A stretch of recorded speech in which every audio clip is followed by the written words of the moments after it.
আসসালামু আলাইকুম, কেমন আছেন সবাই? আজকে শেয়ার করব ছোলা বুট ভুনার রেসিপি। খুব সহজেই কিভাবে করা যায়।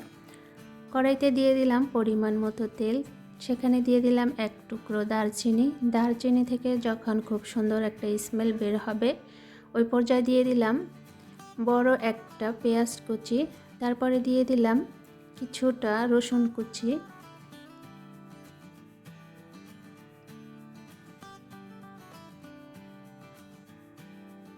আমরা এই রমজান মাসে প্রতিদিনই ছোলা ভুনা খেয়ে থাকি, তবে খুব সহজে ছটখাট কিভাবে করা যায় সেটাই আপনাদের সাথে শেয়ার করা।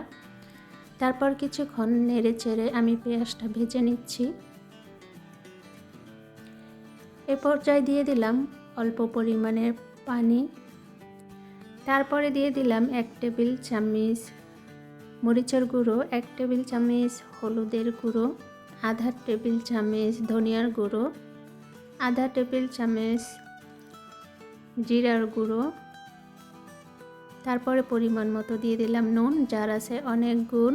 তারপর ভালো করে নেড়ে চেড়ে কষিয়ে নিচ্ছি। যখন তেলটা পেঁয়াজের ওপরে ভেসে উঠবে, এ পর্যায়ে দিয়ে দিলাম একটা টমেটো কুচি। তারপরে আরও একবার ভালো করে কষিয়ে নিচ্ছি।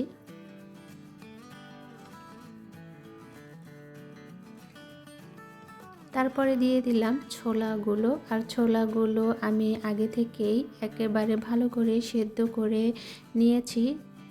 তো সেখানে আমি কোনো লবণ ব্যবহার করিনি, বা অল্প পরিমাণে হলুদ ব্যবহার করেছিলাম। তার সাথে ছোট্ট একটা আলু দিয়েছি। আপনারা চাইলে স্কিপ করতে পারেন, কিন্তু আমার কাছে ভালো লাগে সেই কারণে আমি আর কি দিয়েছি।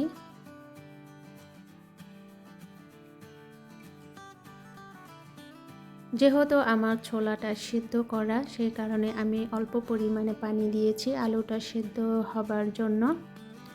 তারপরে নাড়াচাড়া দিয়ে ঢেকে দিচ্ছি।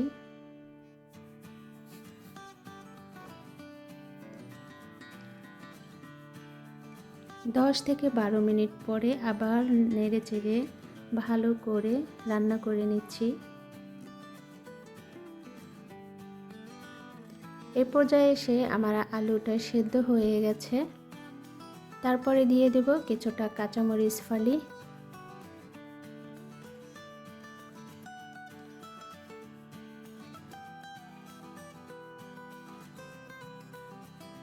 ভালো করে নাড়াচাড়া দিয়ে কাঁচামরিচটা ছোলার নিচে দেব। একেবারে 100% সেদ্ধ করব না কাঁচামরিচটা।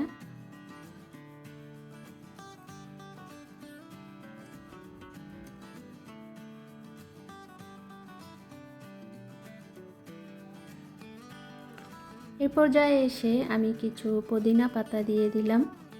হাতের কাছে ধনিয়া পাতা না থাকাতে আমি পুদিনা পাতাটা ব্যবহার করেছি, তবে আমরা অনেকেই এই রমজান মাসে মুড়ি মাখাতে পুদিনা পাতা খেতে খুব বেশি পছন্দ করি।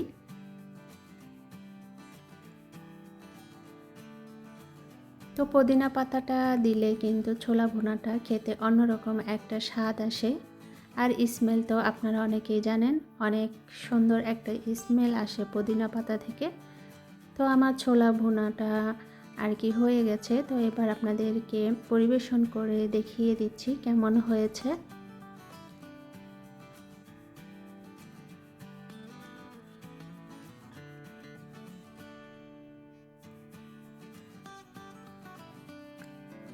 ছোলা ভুনাটা দেখতে যতটা লোভনীয় হয়েছে, খেতে ততটাই মজা হয়েছে।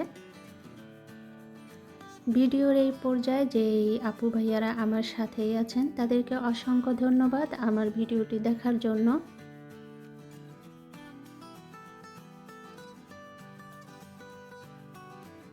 অবশ্যই কমেন্টসের মাধ্যমে বলে যাবেন আমার আজকের ছোলা ভুনা এই ছোট্ট ভিডিওটি কেমন লেগেছে আপনাদের কাছে।